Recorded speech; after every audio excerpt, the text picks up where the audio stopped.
How to register Green Dot Card account.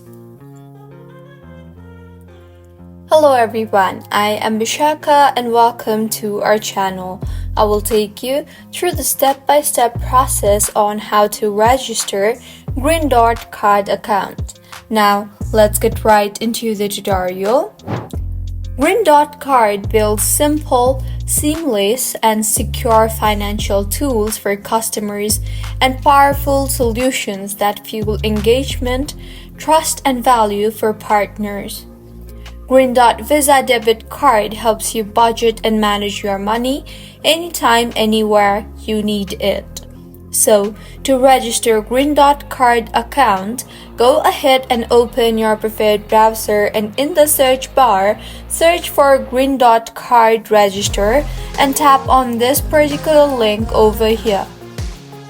You will then see the option for register or activate on the top right corner of your screen. Tap on that.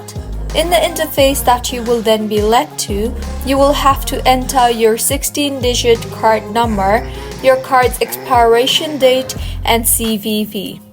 All this information will be mentioned on the back side of your card, so go ahead and copy the information from there. Once you have entered the information, tap on the next option you see there.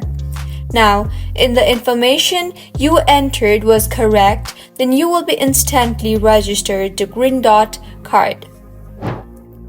So, this is how you register Green Dot Card account. If you found the video helpful, smash that like button, comment if you have any queries, and be sure to subscribe to our channel, Login Giants, for similar helpful tutorials. See you on the next one.